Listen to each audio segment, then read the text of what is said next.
बढ़ा दी इज्जत, वरना इंसाफ से पूछो तो वही खाक हूँ मैं। Thank you. बहुत गहरी कि राष्ट्र चिंतन कर कल्याणी, राष्ट्र चिंतन कर कल्याणी करुणा परंपार दे, राष्ट्र चिंतन कर कल्याणी करुणा परंपार दे, धन धान ज्ञान समृद्धि मिले सबको, वो स्वराज विचार दे, और मानवता का जो अनहित चाहे, मानवता का जो अनहित चाहे उठा कलम से प्रहार दे, और सिंह की संख्या है संख्य।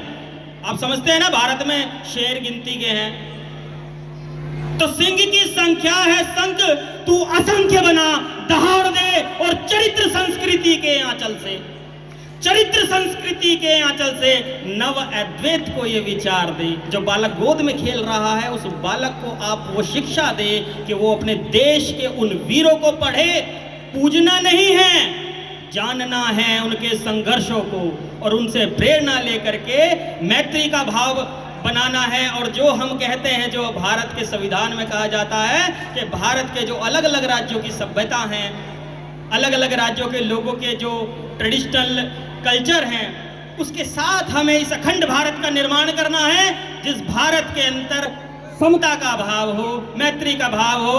और मैं, हमारे जो डॉक्टर साहब आए थे अभी, सुप्रीम कोर्ट के एडवोकेट साहब, उनके विषय में मैं यही कहूंगा कि उन्होंने क्या नहीं किया और वो क्या कर सकते थे। बस बेच दूं जमीर अपना, बस बेच दूं जमीर अपना, फिर है क्या जिसको खरीद ना सकूं।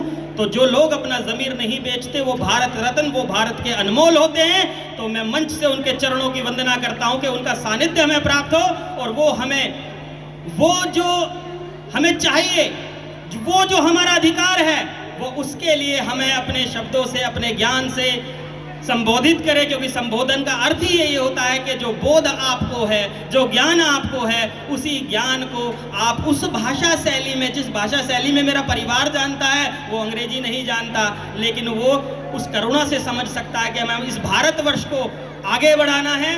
और अपनी वाणी को विराम देते हुए बस एक कविता छोटी सी मैं जरूर सुनाऊंगा आपको, क्योंकि मैंने महिलाओं के विषय पे कहा। अब मैं ये कहना चाहता हूं, बिना लड़ाई जंग जीत लो, बिना लड़ाई जंग जीत लो, मानव वो तलवार बनो, रस्सी जो पत्थर को काटे, ऐसी खुद में धार बनो, और जाति मजहब सब एक थाली से मां प्रकृति का श्रृंगार करो। ये मां प्रकृति है, और मैं समय और भी ले सकता हूं, लेकिन मैं जानता हूं कि और भी वक्ता हैं, तो मैं अपनी वाणी को यहीं विराम देता हूं, और सभी का बहुत बहुत सम्मान, बहुत बहुत स्वागत, धन्यवाद।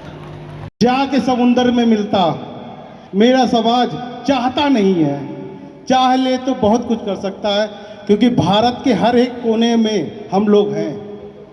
मैं रमेश प्रसाद हेला जी को दिल से बहुत बधाई देना चाहता हूं, पश्चिम बंगाल के सारे संगठनों को, उनको भी मैं संगठन का नाम अभी नहीं बता सकता हूँ, मुझे याद नहीं है, मैं सबको दिल से बधाई देना चाहता हूँ। और मेरे 3 गुरु हैं, पहले गुरु रमेश प्रसाद हेला जी हैं, और दूसरे गुरु मेरे दिल्ली से आए हुए हैं doctor Om Prakash Shukla ji, supreme court के वकील हैं, और चंडाल भी है, ये चंडाल जाति से चंडाल हैं, जिनको भंगी मेहतर कहा जाता है, सहारनपुर मेरठ आपने सुना होगा, वहाँ के हैं ये। और तीसरा मेरे गुरु जो है तुलसीदास रॉय, आइए सर आप आ जाइए। तुलसीदास रॉय जी हैं, बंगाल हाई कोर्ट के सरकारी वकील हैं। ये मेरे 3 गुरु हैं। मैं अपने समाज से चाहता हूं कि आप लोग जो है घर से निकलें, दिल्ली में आएँ, दिल्ली में कार्यक्रम करें, मैं आपका सपोर्ट करूंगा। अपने बच्चों को एजुकेशन देना चाहते हैं, मैं उस बच्चे का सपोर्ट करूंगा। दिल्ली में, यूपी में किसी भी विद्यालय में पढ़ना चाहता है, मैं सरकार से सारी सुख सुविधा उसको दिलाऊंगा, आप लोग आइए। और दूसरी चीज़, मैं आयोग को भंग करना चाहता हूं कि देश में जो आयोग बना है ना, वो पावर हमें नहीं दिया हुआ है, सिर्फ दौड़ाता है। आयोग बंद कर देना चाहिए, भंग कर देना। सर सही बोल रहा हूँ?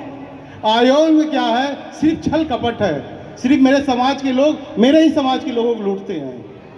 और मैं भारत सरकार से चाहता हूं कि सफाई कर्मचारी अधिकार मंत्रालय बनाए, जिसमें मेरा व्यक्ति बैठे, उसको अधिकार मिले, वो अपने समाज को कुछ दे सके। ये अधिकार मंत्रालय मेरे नया है, अभी हर व्यक्ति इसको सोच ले।